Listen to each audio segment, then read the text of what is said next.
Gupta sir, you can start. Good evening, friends. I am your host, K.K. Gupta. I'm a director of Association for Financial Advisors of India.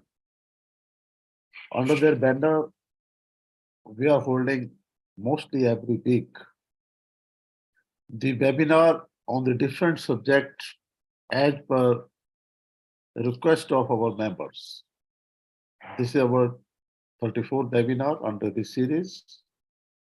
And we are today talking about the real estate project financing, challenging and opportunities for 2023.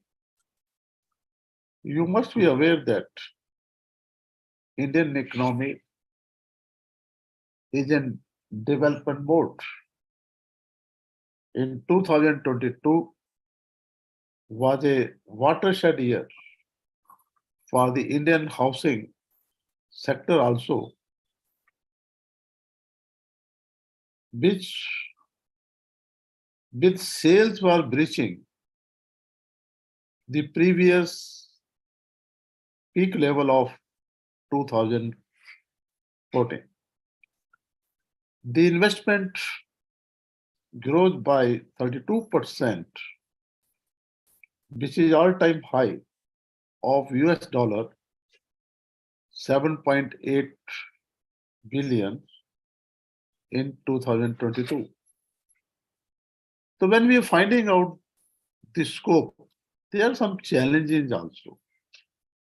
Either we are talking about the implementation of an increase in rate of interest, geopolitical risk, hybrid work, supply chains, energy, labor shortage, creating housing imbalance, regulatory uncertainty, and cybersecurity interruptions is a requirement forcing changes. We are going to discuss details about the scope, about the opportunity, and about the challenges. So we are with us, the eminent speakers, Dr. Banerjee sir, who is Associate Professor of G.T. Birla Institute. We are with us, Rupesh Kumar. We are with us, Amol Sudham. We are with us, Shri Nilesh Gandhi, architect. Now we are coming to firstly, requesting our eminent speakers, Dr. Arvind Banerjee. He is PhD Finance and from the Department of Managerial Study, National Institute of Technology, Durgapur. Assistant Professor in the college, affiliated with the University of Calcutta, published research papers and presented to IIM Ahmedabad, Calcutta, Lucknow, and Bangalore. He is the right person to talk about the budget. What you see is in a budget 23 and its impact on the real estate. I think this is a major topic of the subject, how the government envisages for the growth of the real estate. And what are the provision in the budget and how it is impacted to the growth of real estate. I hand to Dr. Banerjee for his thoughts. Banerjee sir, please. Thank you, sir. And first of all, I would like to thank the organizer of IFI so as to give me an opportunity to speak on this particular topic. And in fact, I thought of speaking on this topic because budget 2023 is basically very recently placed by our government of India, and how it is impacting the real estate industry has to be looked upon. So on that basis, with regarding to, before I speak on the budget 2023, let us have a little bit previous to the budget, basically when the COVID-19 pandemic was in the country and almost all the sectors were affected, including the real estate sector. There was a slowdown in the demand, as well as lack of liquidity was there, as well as a lot of regulatory issues were there with this particular real estate industry. As a result, the real estate industry was actually suffering and had several challenges. So it had come through these several challenges in the recent years, and in fact, as Sir also told that in the previous year, it is showing a growth there. In the past also, the Indian government had taken a number of several measures, like providing tax incentives, even the implementation of RERA, that is the Real Estate Regulation and Development Act, etc., so as to boost the real estate industry in India. So before before the budget 2023 was placed, let us have a little bit understanding on what was actually the expectation from the industry, or as a particular person who is interested in the real estate industry, what was the expectation from the government there. So the first important expectation or anticipation that we were having before the budget 2023 was placed, basically that the government will be increasing funding for affordable, say, housing projects there. Because basically what happens is that in this real estate industry, the low income groups are not able to get the households or homes because of their income. But if the government funds and allocates more fund towards these affordable housing projects, would actually provide housing to this low income household. So there will be parity maybe in the status, and on that basis, the low income households will be householders will be actually buying a home for them. So that was one of the expectation for more funding in affordable housing projects by the government of India. And second basic expectation was the reduction in taxes, of course. So if there's a tax incentive available both for the, say, the home buyers who are buying the home and the real estate developers, which actually will result in, if I say, reduction in the cost of buying and developing properties. So it will help to boost the real estate industry at large there. And the third important thing that was actually anticipated before the budget 2023 was placed was basically the relaxation of several rules and regulations. Because we can understand that with more rules and regulations, more complexity arises, there is more compliance cost, as well as always there is a delay for the project approvals. So on that basis, there was an anticipation that government will actually help to reduce some of these regulations, as well as some of these regulatory burdens on the real estate developers. So there was some anticipation before the budget 2023 was placed. And of course, one of the expectation from the government of India was that there will be funding in the infrastructure development, because we can understand that the infrastructure development is actually very much correlated with the real estate industry development. The reason behind is that as a home buyer, if I want to buy a home, so I will see that whether my home is basically well connected with road, railways, or say public transportation, so that connectivity is well. So this is also one of the problem, in fact, I faced when I was actually looking to buy a home in Kolkata here. So most of the projects were on the outskirts of Kolkata, and they were not well connected also. And some of the projects, of course, were well connected. So actually, if it is well connected, so if one has to transport, so that the cost and the effort should be minimum there. So on that basis, there was also an expectation from Government of India that the funding would be available for the infrastructure development of the country, which will actually boost or have a direct correlation with the say the real estate industry development. So these were certain anticipation that was happening before budget 2023 was placed here, and also that some of the other expectations, as I was saying, the relaxation in the rules and regulations, etc.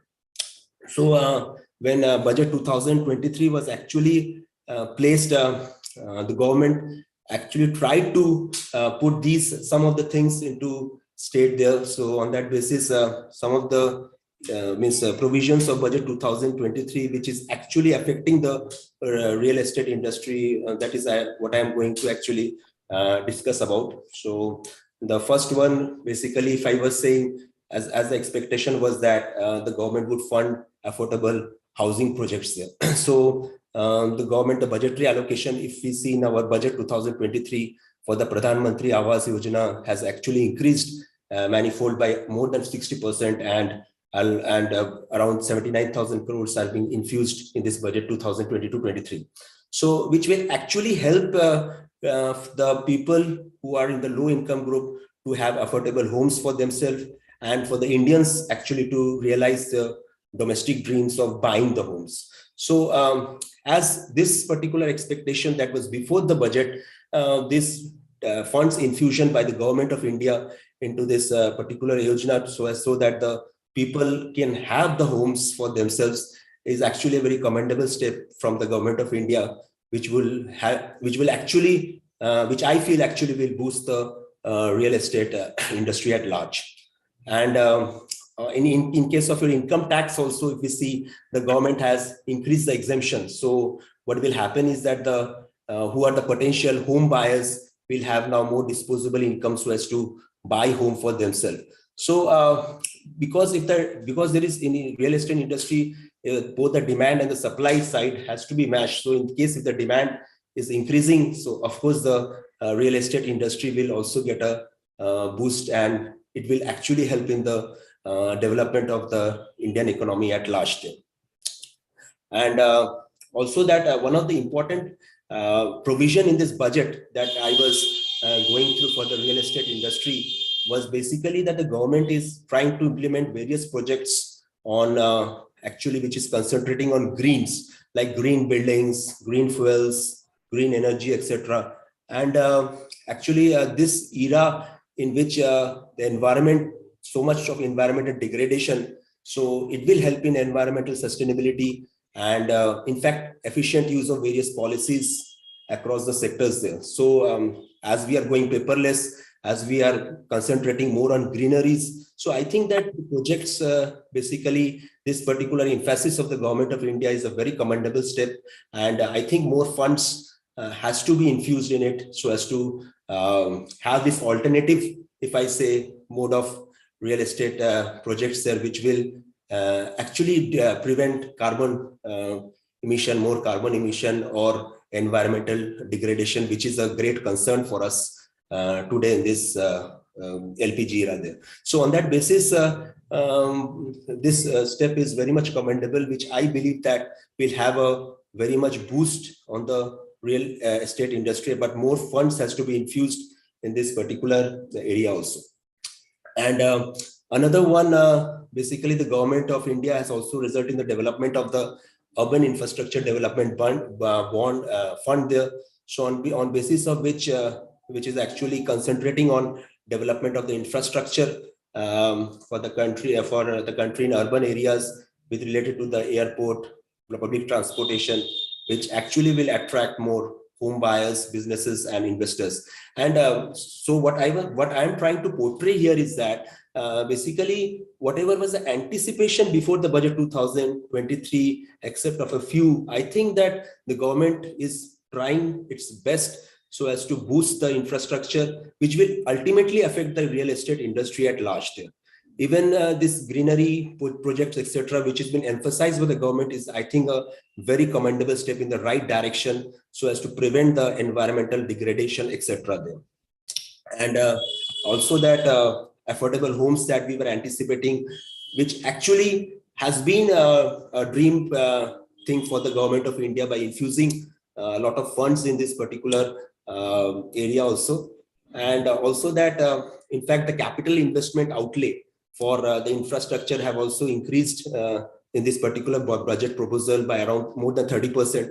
So this funding is again a very good thing. Why? Because it again is correlated with the infrastructure development, and with more infrastructure development, we know that everything is actually related. So employment is related. It will help to increase the job as well as increase the efficiency and the competitiveness. So overall, the citizens' quality of life will also increase. So, so it is a very positive direction there, and in fact, it has a very positive economic impact and is contributing to the long-term growth. So, the anticipation that was expectation that was before this budget was placed and after the budget was placed and was met, I believe was very well recognized by the government of India there, and a lot of commendable steps are being taken in this particular area also. A few things like your single window mechanism clearance, etc., which was actually pending, which I believe that government is taking, will be taking efficient steps so as to improve that thing also. So I think the budget 2023 did have a very positive impact on the real estate industry, and I hope the good work that the government has started, I think, will be continued by Government of India.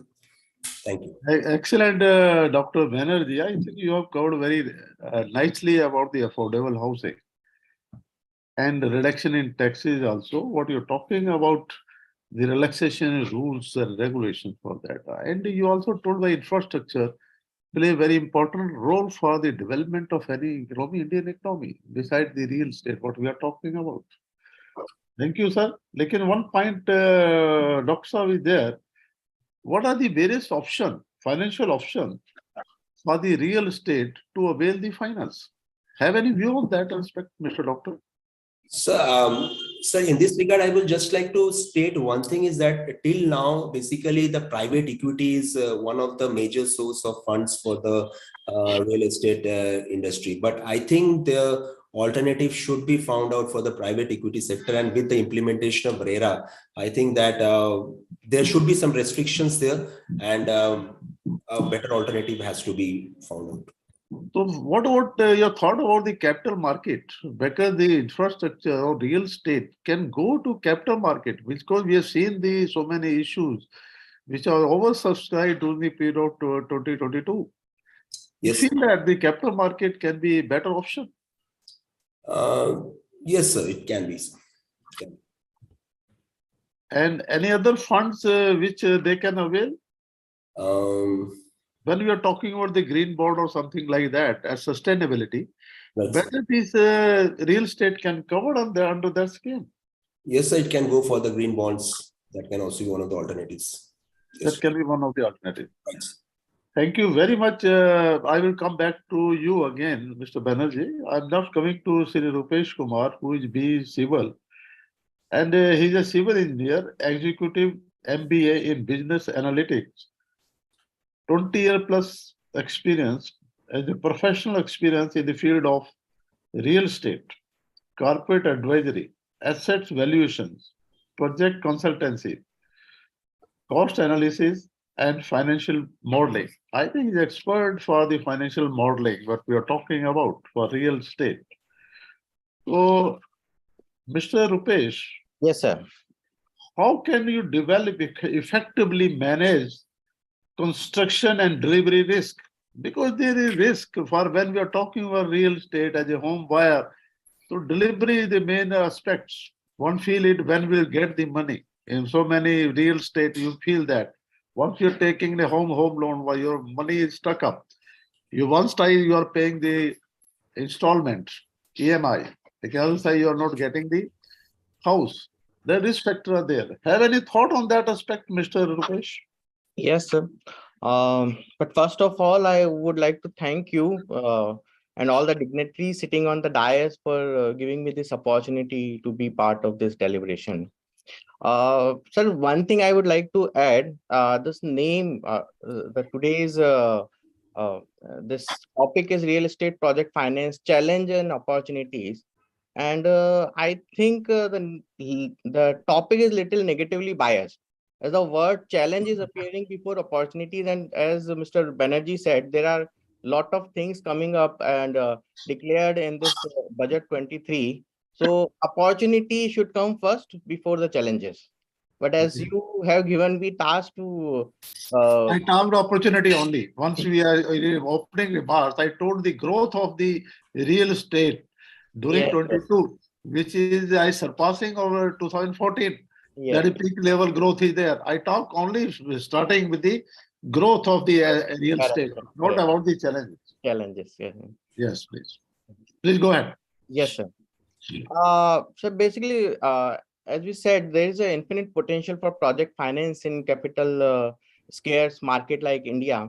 And to leverage this gap and optimize the opportunity, we need to create an effective ecosystem of learning, knowledge, practice, professionalism, and embedding right and robust technology, which can make it seamless and a big enabler. So the answer of question you asked is use of technology. Only use of technology, if the developer use that correct technology, they can really mitigate the risk of delivery.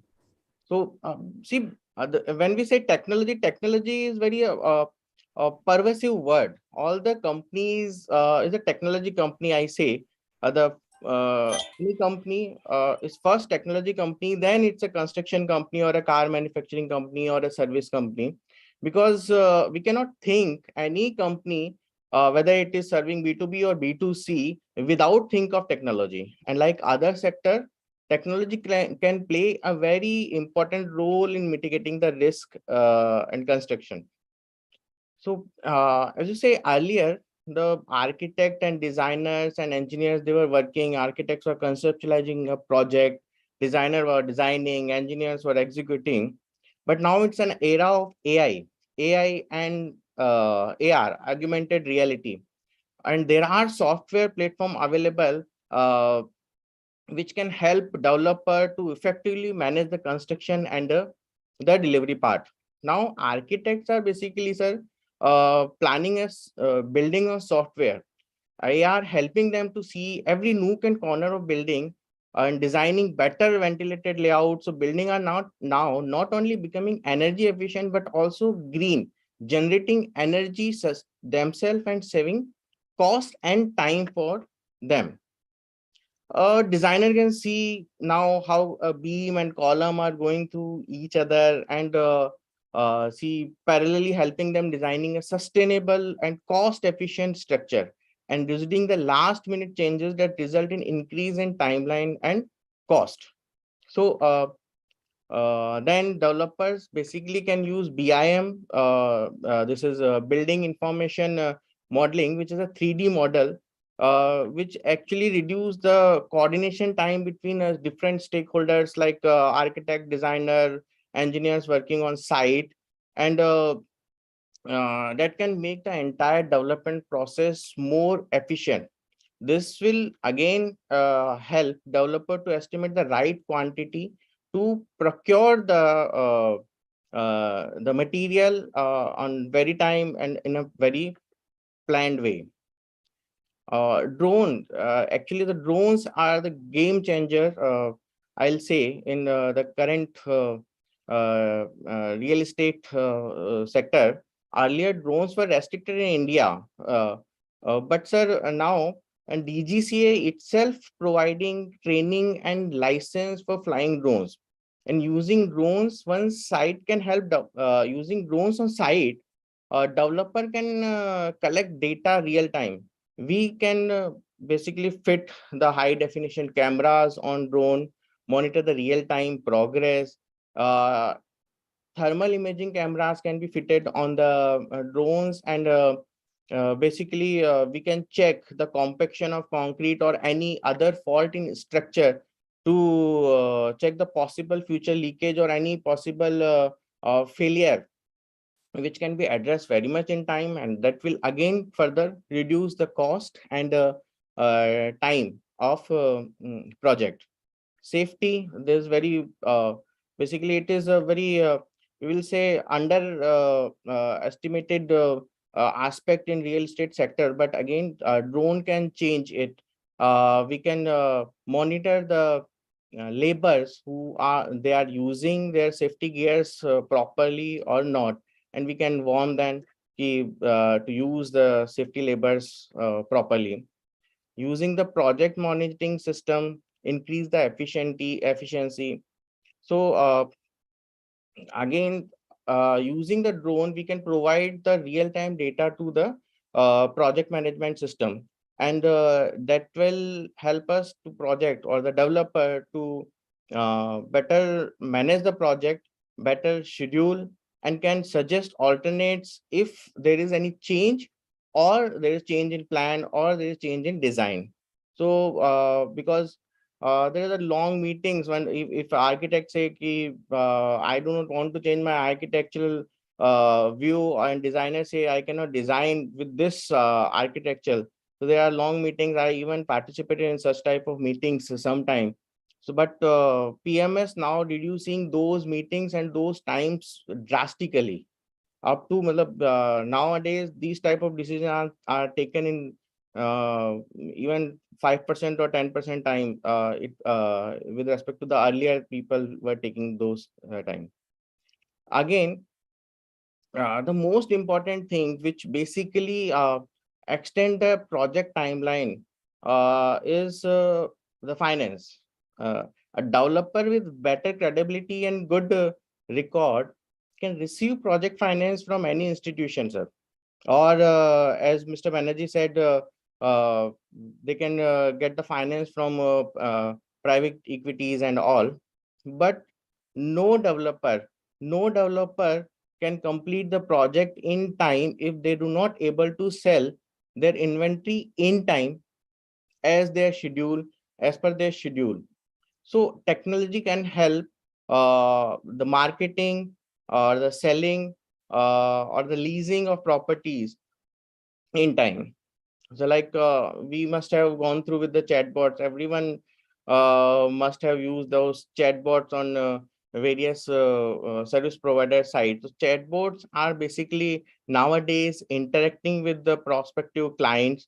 They are not only helping them to filling the forms. Basically, they are even helping them to choose their right means dream home, or they can basically convince them to come to the sales office or for the site inspection and all. Again, I'm personally working on a project that I'll share here. Once a prospective client is there on the site. Yes, sir. So once a prospective client or a prospective buyer is on site, so drones, we can use drone to give them a artificial view, not in fact artificial view, actual view, how the how what the view they will get from their dream house. Or we can use the VR camera to give them a feel of their house, their dream house, even before that is completed, or even before the starting of project. So better planning, monitoring, or using the technology, I'll say this is how I see developer can mitigate the risk of delivery and manage their project well in time, sir. Very nice, Rupesh. I think you touch very important aspect of the technology. If the builder, now these days, new technology concept has come. If they are adopting a technology and sustainable cost Yes, structure and project proper monitoring system, I think this is also important aspect. You also talk about the finance. If finance is available, I think this factor can be minimized for hand over the aspects. yes, Like what you're talking about the drone, yes, how sir. drone can be helpful Sir, uh, for a builder. sir, basically drones, I said we can put a thermal imaging camera or the regular high definition camera Okay. to for the regular monitoring of the task. Presently, the site and the project engineer or the developer themselves, they are relying on the ground people who provide them information that is that thing has happened or not. But Mm. nowadays, basically, developers are using drone. They are operating drone from their home, and they are getting the information directly. One second, the surveying is now altogether the surveying of lands. Basically, it's now totally means most of the surveyors are using drones to do the survey of Okay. lands, Okay. topographical survey or the contouring and everything. That way, drone can be, I think, new technology. What you're talking about, the drone can also help to have a proper monitoring of the project. Yes. And what they are doing it by putting a camera on the drone and putting a drone, that can be useful as per your version. I think you touched a very right point. What are the planning aspect a builder has to do? Either you're from the raw material to a marketing and marketing to a finance. I Correct. think these are the major aspect for a builder. And Uh, nowadays, actually, DGC is also means giving training and certificate. They are doing a lot of certification program to run a drone. So they are promoting, sir. You feel that, Mr. Rupesh, you feel that RERA has also played very important role for the delivery of these projects? Have any See, view of the RERA? Yes, sir, definitely. Basically, RERA has given confidence to the end user. Nowadays, end user can go to RERA site. They can see what exactly is approved, what developer is selling, what is the progress of project, and the developers are also obliged. They are basically, they have to put all the litigation details on the site. So an end user can have a complete information on the project if they are investing in any particular project. So RERA is definitely helping.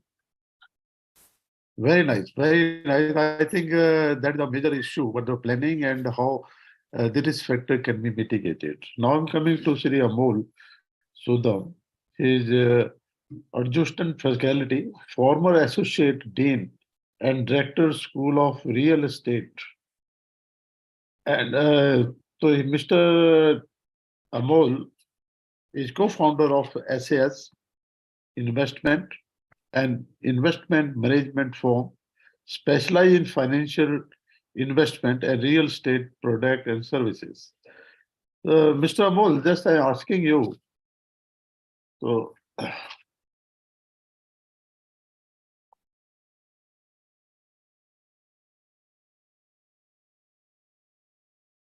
challenges faced by the developer in adapting the change in market conditions. So market conditions undergo a change. When we're talking about the technology and we are Correct. talking about the other things are there. So these are challenges faced by the builder or a developer, you can say. What strategy should be adopted in changing market conditions? Have any Absolutely, sir. view, Mr. Amol? Yeah. Thanks a lot, sir, for inviting me on this particular August panel, to you as well as Mr. Parida. You have raised a very pertinent question over here, that what are the kind of challenges a developer is facing in the kind of a modern environment. So first and foremost, we should note that this market has moved from an investor end user combination to almost to an end user combination. So real estate, there used to be a large number of investors used to be there, and these investors used to earn a handsome return by selling the project or selling their apartment or office once the project is complete.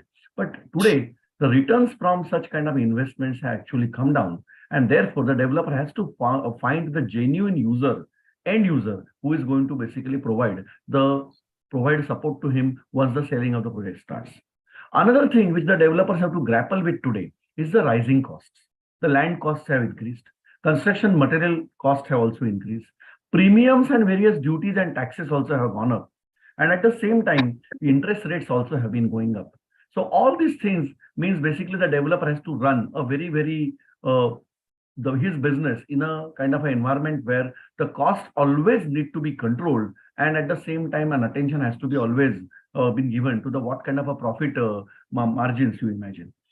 Third problem which the developers or challenges they are facing is that the manpower which was expert is as per the earlier times, the kind of activities they were doing. Today, a lot of compliances are there, RERA, GST, and so many other things are there. And at the same time, the information had to be given to the customers whenever they ask. So the kind of a manpower today we have in the industry, this manpower is not able to cope up with this kind of a changing requirement. So a good amount of training is something which is required. Fourth important thing is that we are living in an age where the FSI are going up. That is what we call as floor space index, or development potential of the land parcels have been increased by various state governments. It's a good idea to have more development potential so that more apartments can be built and more offices can be built. But what is happening is that this additional area is coming up at a cost. And at the same time, suddenly the market has been flooded with a lot of projects, and these projects have a huge amount of area into that. So which basically has created a kind of a confusion in developers' mind that what is the exact demand supply situation, what is the kind of a gap there is in the market, and then from that particular gap, what kind of market share that he can basically get. So in this particular thing, what can be done is that expert advice that can be taken, and on the basis of an expert advice only, the developer should move forward. Otherwise, what would happen is that all the projects which everyone else is trying to build, those projects will hit the market at the almost same time, and they will be fighting for the small number of customers who are there in the market. So this would lead to the kind of a stoppages of the project, delays of the project, and there are risks that some projects will even become NPA. So in that case, end customer is the ultimate loser, and the banks and financial institution can also be the loser in this particular case. So having good understanding of the market and hiring right advisors who will tell you what kind of product you should make, what kind of features you should have, I think that's absolutely important. And one more thing which is there these days is that challenges in terms of acquiring technology. So the technology costs are also increasing, and at the same time, the construction costs are also going up. So for that matter, having higher FSI and no limit on terms of height, like for example, 20-story buildings are being allowed even in B and C category towns. But a 20-story building, the construction cost jumps up by 40 to 50%.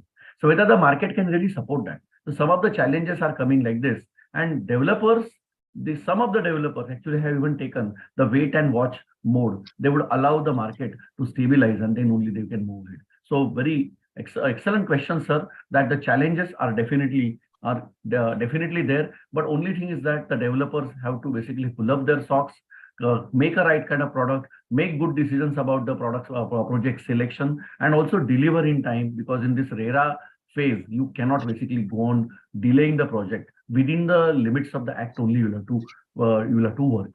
So I believe these times are very good, but at the same time, the times are also for becoming a cautious developer in today's times. And at the same time, the developers, financiers, they will also have to be very cautious about what kind of projects they are funding. Very nice, Mr. Amol. You are talking about the investment.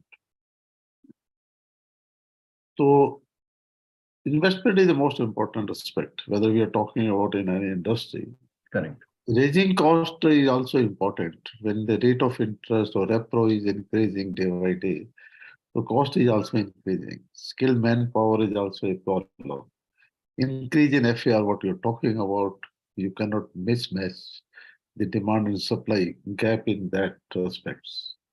Like a major aspect, looking into all aspects, there are a lot of scopes which you have find out in 2022, where the growth is about 32%. Year-to-year growth is too much high. So major aspect is the finance. Correct.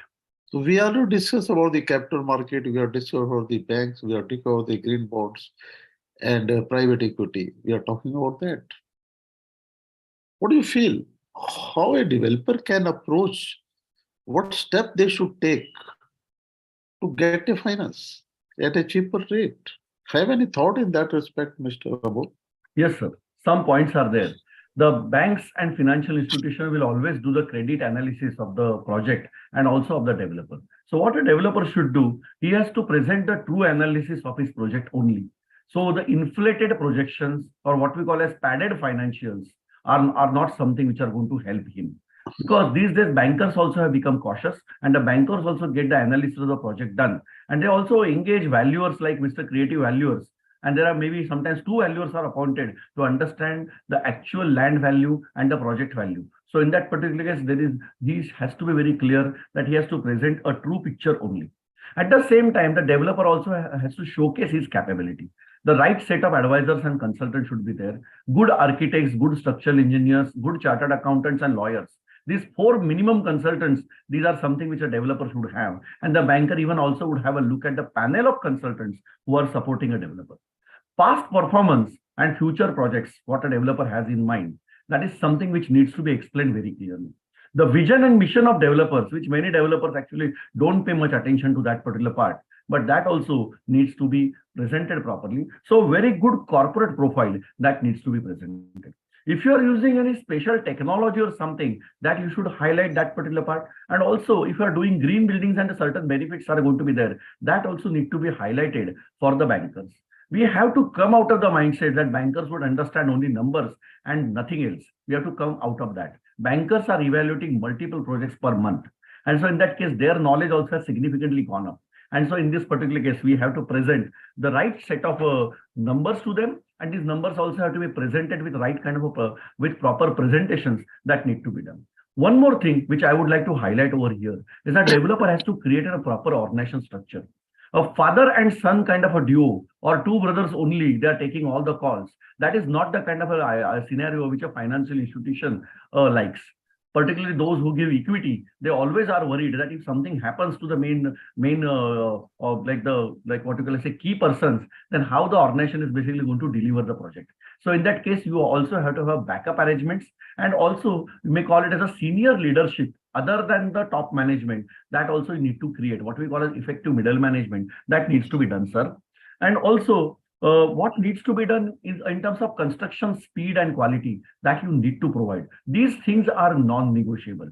Today, you cannot have a project with a secondary quality. Of course, you may have certain specifications for affordable housing and certain for the luxury housing. But in that case, you have to be true to the what kind of a product you have promised, what kind of services, that also needs to be given. One more thing, bankers and equity investors, they like to know the day-to-day progress of the project and weekly progress of the project. And for that matter, effective ERP system, enterprise resource planning system, that needs to be put in. Most of the developers, what they do is that they invest into ERP for construction only. But what is required is the ERP for the entire project is required. And that is something which is going to help. A banker will need not have to ask the information from you. It will be available to him through the right set of dashboards and the right set of reports which can be generated by just flick of a finger. So in that case, we have to be truthful, we have to be honest, and we also have to present a true picture. If there is going to be some challenge in this particular project, the banker should not know from outside. You should be upfront telling the banker that what is the challenge. Bankers will come with the solution. Financiers and equity partners, they will come with the solution. But hiding these particular things in this RERA age is something which is not right. Last but not the least, also hire good brokers. The brokers who understand the market, and they will also not do the negative selling of your project. So you should develop a loyal set of brokers who will move with you from project to project. That is something which is absolutely important. Automation is something what you should go ahead, but at the same time, there always has to be a kind of an eye on the cost parameters which you are working on. Never allow the cost to shoot up. If required, you yourself have to get down on the ground and start doing the work. So I think discipline, dedication, and desire to excel, the kind of things which are required in any business to excel, I think developer industry also needs to basically come with that and consider financiers as your partners. Most of the times I have seen that once they get the money, the developers will not even return the call of the financiers, or they will they will return the call at their own wish. That is something should not be done. Make a call to him at least once in a 15 days or something, and give him the kind of reports what you want. Please don't do any kind of delays into this. That's the kind of a message I would like to give. Challenges are there, but I would again move ahead with Mr. Rupesh Kumar, what he mentioned about that opportunity is something we should encash upon. And these opportunities, developers and his partners, valuers and all other people, consultants, these are his partners. So we can definitely do it, sir. Sir, Amol, I think you are very intelligently touched the point of project financing. Project financing, you are talking about the cost structures and what are the projections you are making while drafting a project report. Absolutely. It should be realistic. You also told the bankers now are very educated people. Now you cannot give a higher projection irrespective of a sale or a cost. One of the participants is raising, we are not talking about the project financing. So we are talking about the project financing. As a layman, we cannot talk about the project when we are talking about the land building, or we are talking about the construction cost, we are talking about the ancillary cost or something like that. Like in major aspect, what we are talking here is a viability of the project. Correct. Project should be viable, either you're talking about the sale figure or you're talking about the profitability. Because any project, any builder, is doing the project for the sake of the profit. Profit. Sorry. That is a major aspect. And now the position major challenges which the builder is facing is a land. Absolutely. So banks are not giving any loan against the land for the purchase of the land, although it is a part of the project. So they have to manage the land from their own resources. And even for a construction, they are asking for some, you can say, margin for that also. I think this is also most challenging. Once any manufacturing company or any other project report, you are financing total project cost. They can here for a builder, the land are not being financed. I Correct. think this is also one of the challenges. Amol, have any view on that aspect, what you're talking about? So anything you want to add, what I talked? Yes, sir. I believe that track record needs to be generated first by showcasing kind of a small projects. And in that particular case, you can take date and return it successfully. Then in that case, after looking at the success of this particular project, equity investors would start depositing faith into you. And that is a time for land also, then you can go to these equity investors and also some NBFCs who can do to a limited extent. You can go to them and can get the funding. But there is no alternative in terms of creating track record. So developers basically keep on doing projects into different verticals and different partners. So in that particular, as far as possible, you should try to put them under one umbrella. At least the financial umbrella should be one. So in that case, you can showcase your capabilities, and that is the time you will also be able to get equity investments. Initially, you will get equity investment at project level. But when you are successful in returning that particular money with profit, what equity investors have in mind, they would not hesitate in terms of investing at a platform level also with you. So you can create an affordable housing platform and go to the market and seek equity investment and also give them returns. So I think you can start with a debt, but then your goal should be get an equity. And also at one point in time, you should also think about going public as well. Going public is not, I'm considering only from the perspective of getting more money or getting your company listed and monitoring your share price every day. It's basically the kind of in that case, the compliances as a public limited company, what you need to do. These are of the highest level.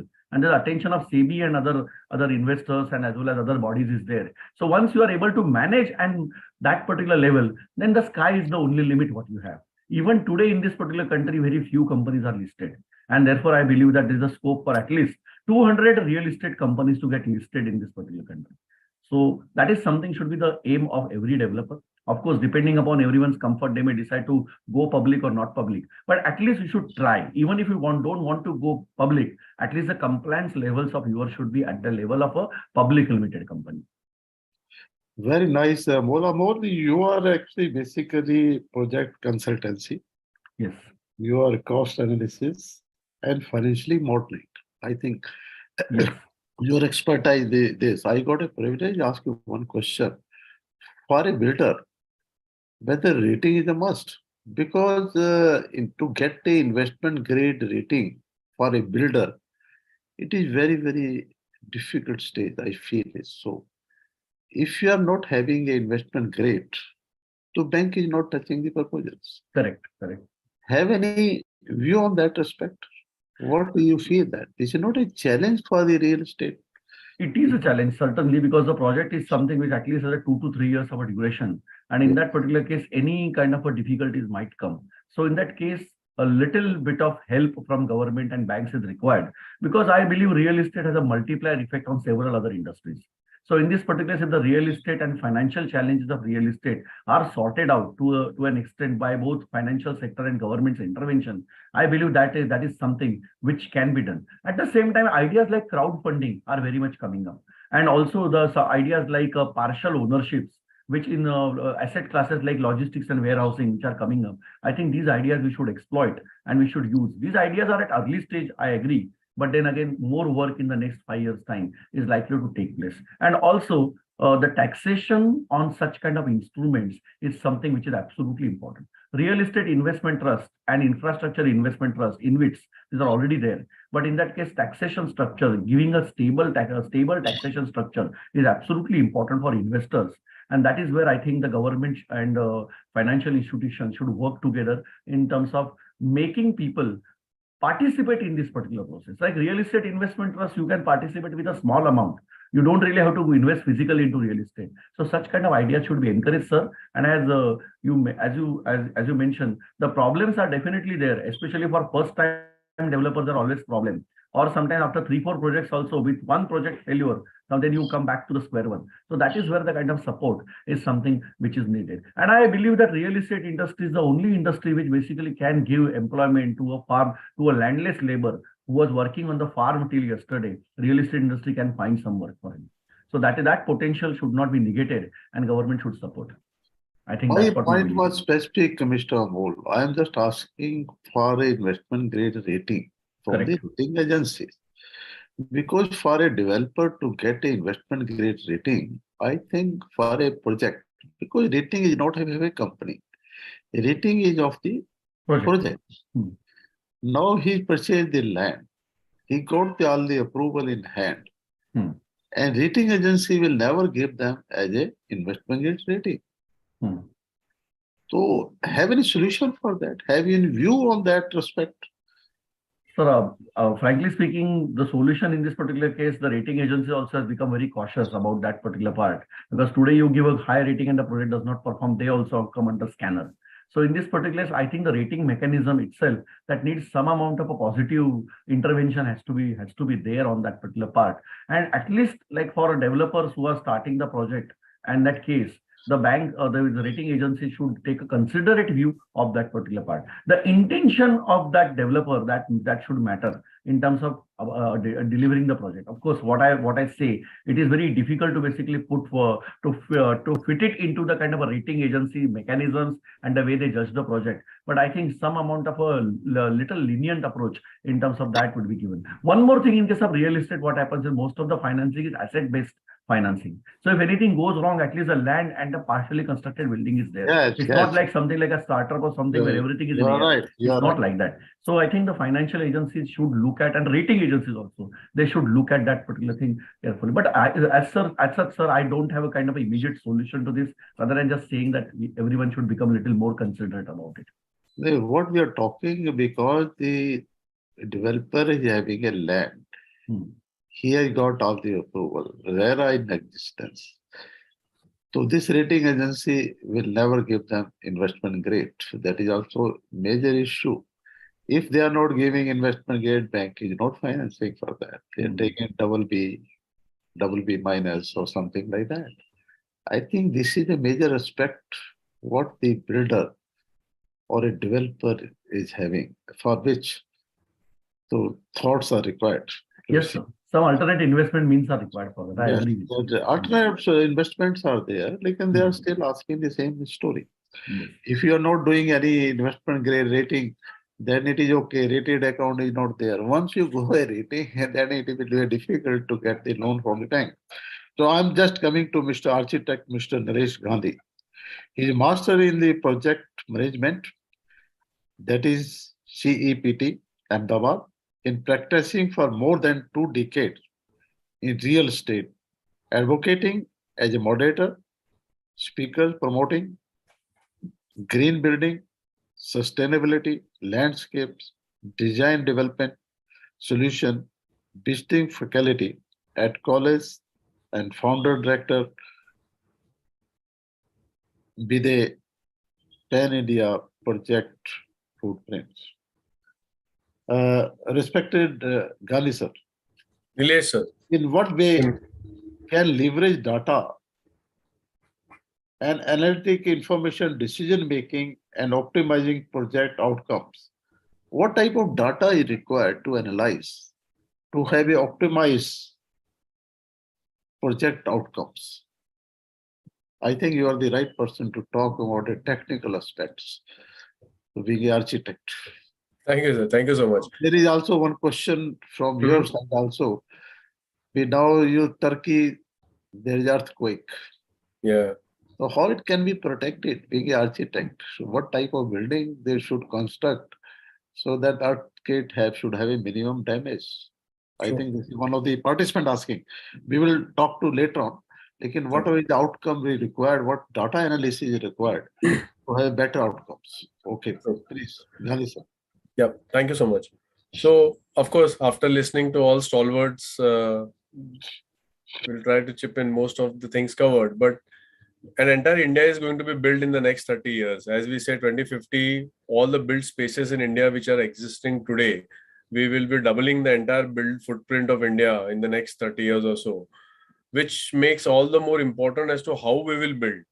So the how we will build is a very big responsibility on us.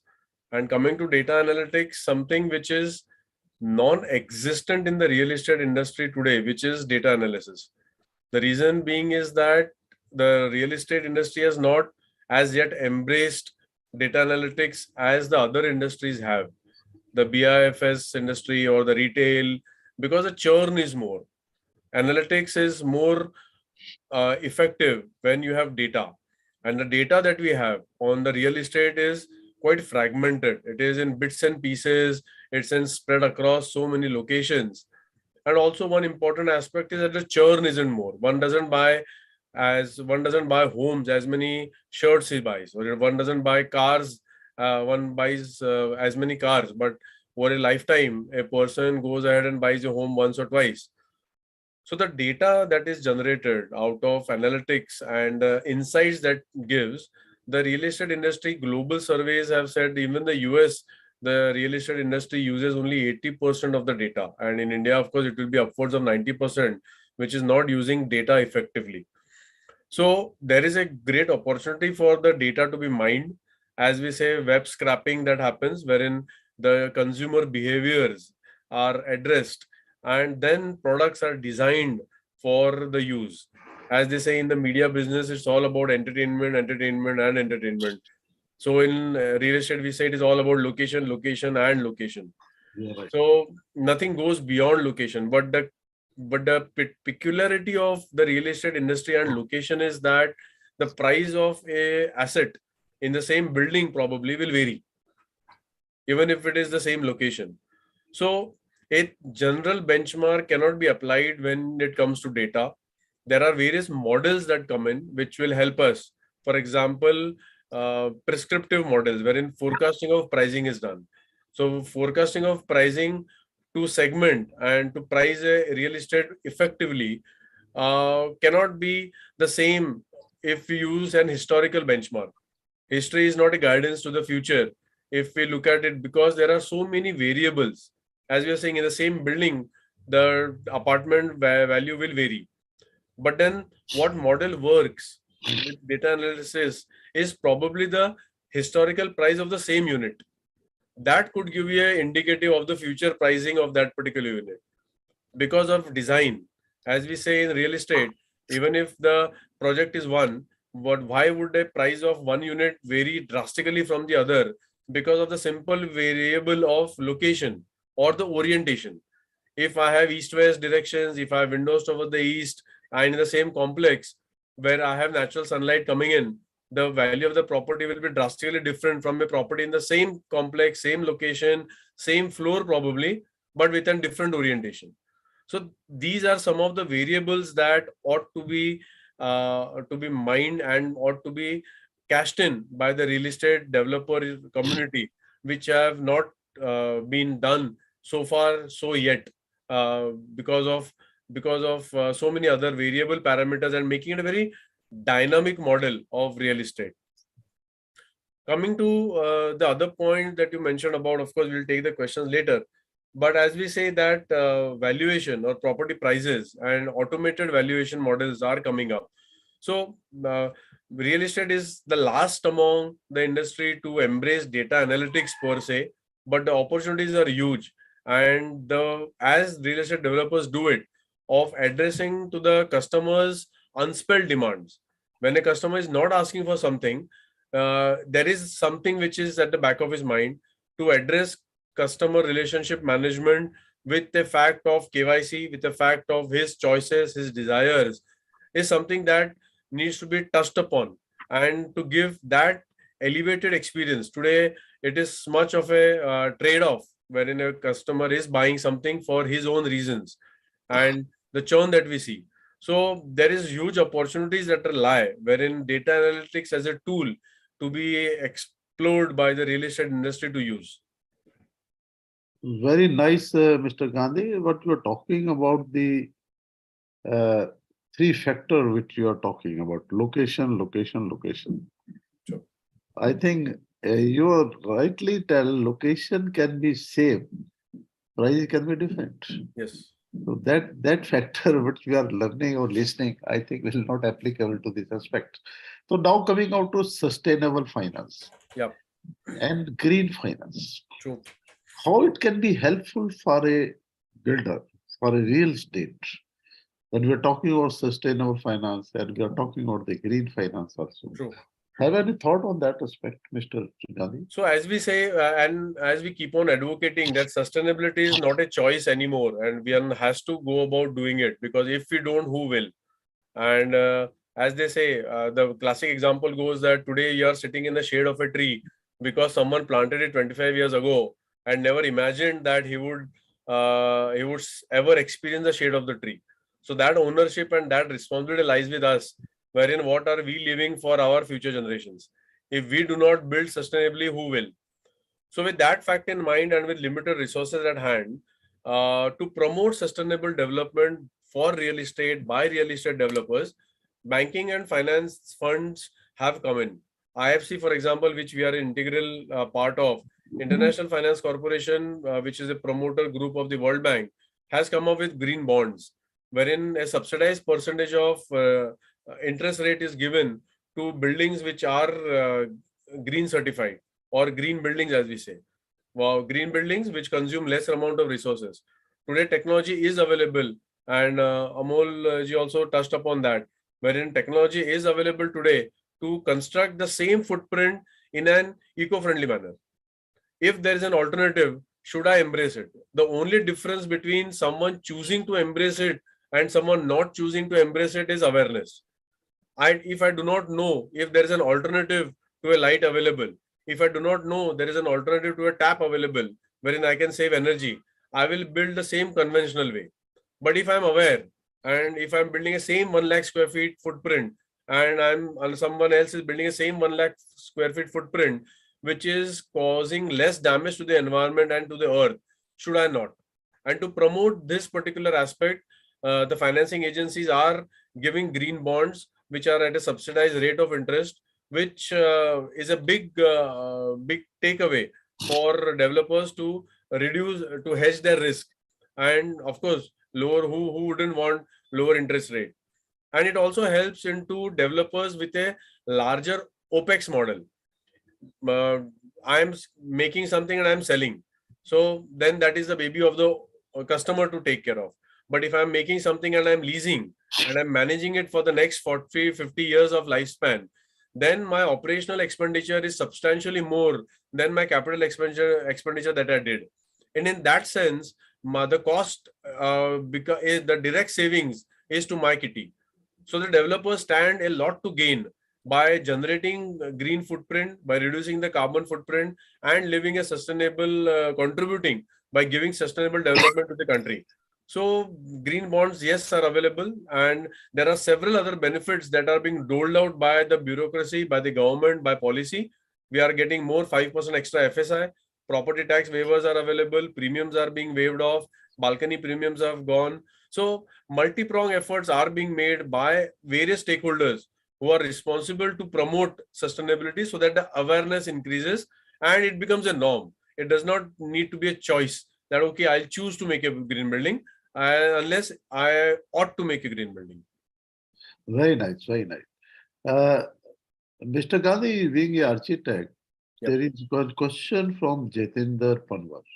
So he's asking, can you light an earthquake in the Turkey? Yeah. How can you build a building which can be minimal damages? What are the challenges? So because how you tell me, please.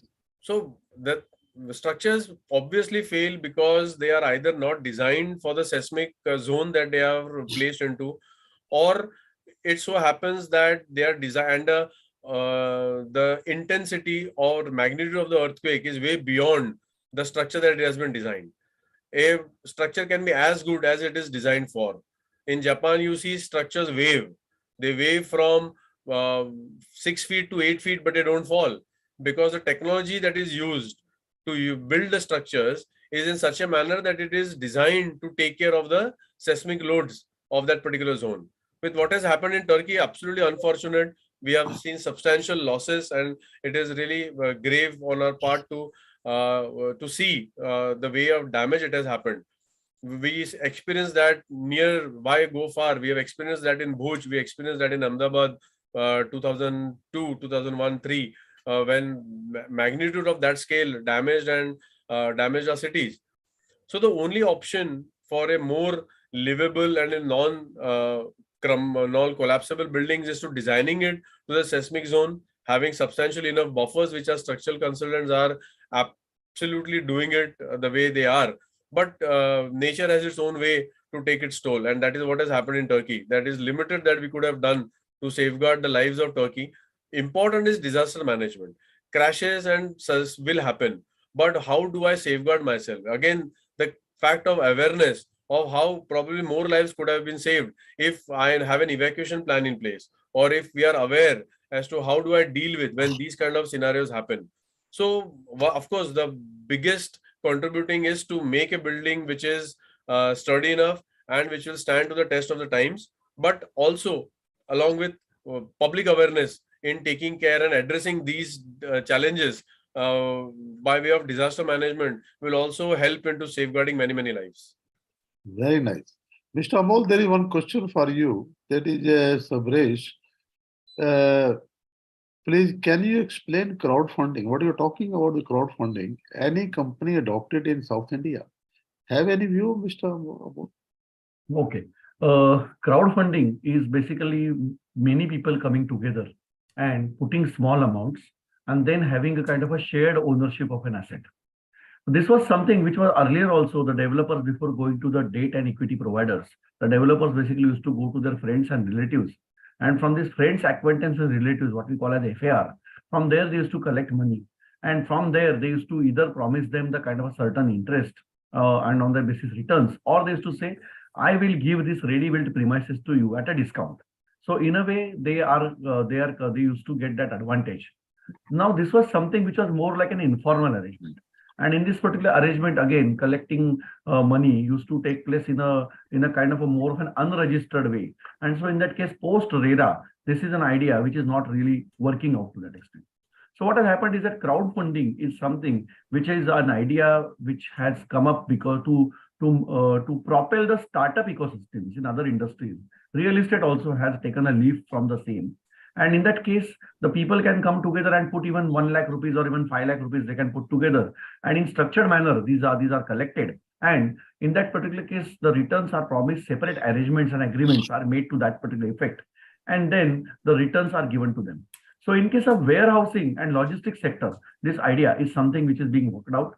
I don't remember right now the name of the Bangalore-based startup, but they have decided that in case of warehousing rentals, where the rentals may range from 18 rupees to around 35, 40 rupees for the grade A and quality warehouses. So about 20 to 40 rupees per square foot per month kind of a market is there.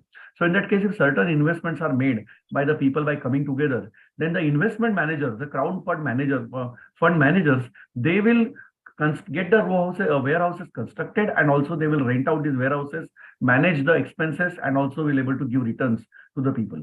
So that idea. But again, in this particular case, the legal structures and taxation structures are still yet to evolve to that particular extent.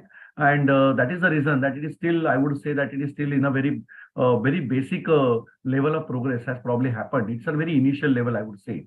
But yes, definitely more and more companies are looking at it. Has started in warehousing and logistics sector, and it can even go to the kind of other sectors as well. But only thing is that this crowdfunding, the asset class is typically a rental asset class. So it can be an IT park also for that matter, or it can be a retail mall or retail development where the end product is getting leased and not sold. That can be the idea. For crowdfunding for affordable housing projects, etc., as such, we have not seen that particular thing as of now. So I will come back to this. I can probably take the contact of the person who will ask for, and I will give him the name of the company which one of, again, my industry friend only, he's running in this particular space. Another question is, Mr. If his test assets are there, they are in process of CRP process. Correct. Whether they can get the money from anywhere? I think now this question is something which is going to take a very big proportion in the time to come, because of the lack of the calculations itself. Like probably from the project, when the project started, the financial calculations and the projections were probably not right. Money also was made available, but in that case, the sales did not happen. And in such cases, the project goes into the CRP mechanism. So in that case, the other developers or other funds, they can come forward and do that. Like for example, there was a fund which was the initial experiment in that was this SBI promoted Swami fund. So in that, with the use of this Swami fund, some developers actually could save their project from going into NPA way. The developers could take the money at a higher interest rate, for that matter, but at least they could complete the project and deliver to their customers. Some of them also sought the extension which RERA gives. In terms of difficult conditions, you can take extension from RERA. They use that extension and finally delivered. Now, what is required is that the developer themselves are basically going ahead and taking this help of funds like Swami. But what can be done? There are certain developers who are simply not keen about completing the project, and they have left the landlords. In case of JDJVs, the landlords are in hanging condition. The customers, certain partial sale they have done, so certain number of customers and financial institution all are in a fix because of that. So I think before the project deteriorates further, if the project construction is not happening for say 6 months or a 1 year period, then in that case, the government and financial institution should formulate a kind of a mechanism and a kind of institution which will take care of such kind of a project. And even if the developer is not coming forward, they should be able to take a charge of those particular projects. Because I believe in some cases, confidence is the only thing which the market needs.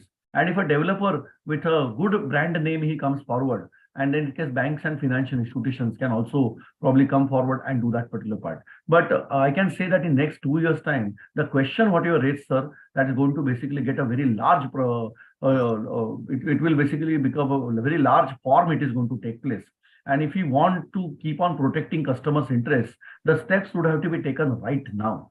What we can see in North India, particularly Noida and other markets, there are certain projects which are already going into this insolvency and bankruptcy provisions. So in that case, it becomes very difficult to get the developers at a later stage when the project gets deteriorated beyond repairs.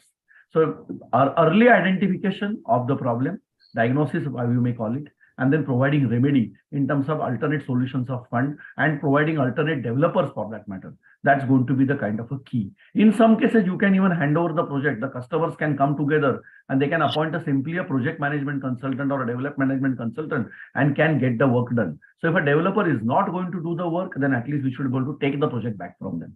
It's a very complex discussion, sir. I think for this, probably you need to hold another webinar. I think all my valuable friends and others, they will really happily participate into that. You are covered very excellently because these are the major aspects. Right. So there is no dearth of funds to any organization if they are having some note speculation, if a developing is there. I think there is no issue for that. So lastly, now we come to end of the session.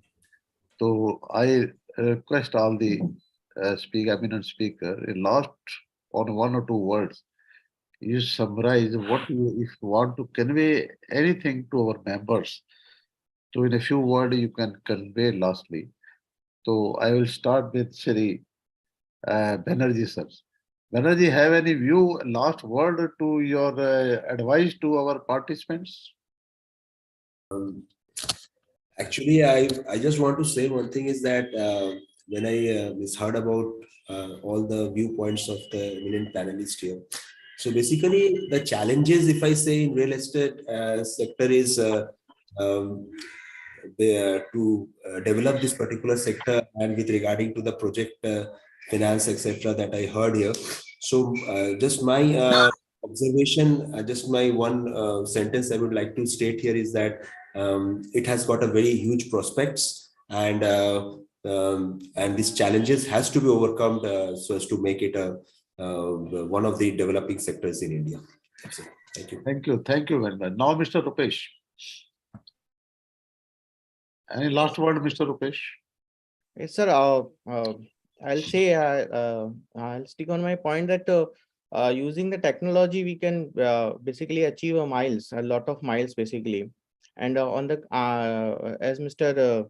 Amol sir said, on the question that in CIRP process, how can we get the fund? So yes, Swami Fund is the best option, and if the project is not cash overrun, and there are inventories available. Basically, I have estimated the value for the CIP processes and all. So, and I found most of the projects basically are cash overrun. One, and second, the inventories are not available, and that's why the reputed developers are not entering into, or they are not taking over these type of projects. So if the projects are not cash overrun and the inventories are available, yes, any financial institution, including the Swami Fund or any other government, public sector, or private sector financial institution can fund those projects, and the project can be green again. That's it. Thank you. Thank you. Mr. Gandhi, you have anything to say? So, taking a cue and listening to all the stalwarts here, I think one thing that all real estate developers should address is should not diminish is the role of project management consultants. That is a key wherein we are under using these services, because time and cost are the other two critical aspects of projects, and all these overruns which have happened, the cost overruns happen because of time overrun, and time overrun happen because of delayed cash flows. So all said and done, at the pole position that real estate is contributing 40% of the GDP, catering to so many people, livelihoods, and such a big chunk of the segment of the economy that it is taking into, a methodical approach to time-bound approach and a schedule-bound approach to complete. It is not an impossible task to complete projects less than the budget and before time. It seems to be a dream, but it is humans who have done it, and we also can do it, but with the right skill sets. And for those, the right skill sets of a very dedicated, focused approach of project management needs to be grabbed by real estate developers. And if they do that, they would see that the bottom line improve, and the resistance to that initial cost of a project management consultant approaching or engaging will die down and fizzle out, and we are for a larger good and for a larger goal. So I think it's a very interesting industry that we are into, and so many dynamic things are happening in our industry.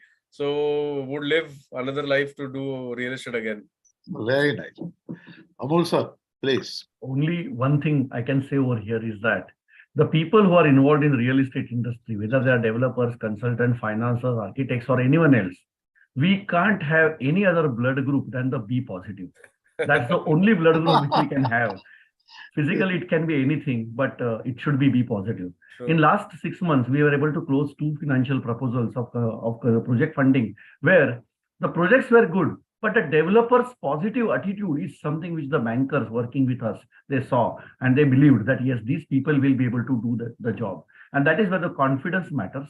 Real estate is developer is at the top of our businesses, you may call. So in that case, instilling confidence and retaining confidence in him, that is something which is very important for all of us who are working as a consultants or as a service providers to the developer industry. As Mr. Nilesh has said, that we contribute a lot to the economy, both in terms of manpower, jobs generations, and also the kind of a taxation generation which this industry does is phenomenal. One developer friend actually said that when he finally sat after the project working was done, he realized 52% of the project cost was actually given to to government in terms of various taxes and everything else. So government earns the most when a development project becomes successful. So we also expect that government will help us, but at the same time, no option but than to be positive in this industry. Thank you very much to all the eminent speakers. So this is a Association for Financial Advisors of India, which was registered under the Company Act in October 2021. And from 22, we have started this webinar knowledge sharing, you can say, having more than 400 members. And every week, mostly we are doing these webinars. Thankful to you, and we are also representing research in India. who is a merchant banker, investment banker, and preparing DPRs and conducting technical economic viability study for the banker, beside providing training and beside having the knowledge partner with the almost all the chambers of India. So we are thankful to all my eminent speakers, Shri Banerjee sir, Shri Amol sir, Shri Rupesh Kumar ji, and Shri Nadesh Gandhi sir. We are also thankful to the off the screen who manage this show, who manage this webinar, virtual webinar. Shri R.K. Parida sir, Shri Joginder ji, Shri Lokesh sir, who is my arm, who is helping me for holding such webinar and inviting the people and gathering. I think more than 500 registration are with us beside the YouTube and other electronic media.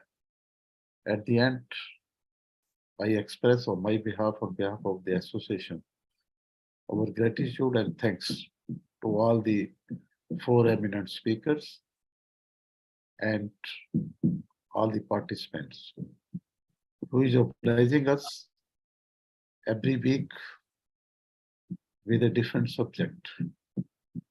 We can only request if any members or a participant or a banker desire anything next webinar, so we will oblige to host that webinars and call the eminent speakers for that. With this, I close this session for that. Thank you very much. Thank you, sir. Thanks a lot. Thank you. Thank you, sir. Thank you. Thank you. Okay. Thank you. Thank you. Thanks, everyone. Thank you. Thanks, Thank you. everyone. Thanks, Mr. Parida. कोई भी सबसे पहले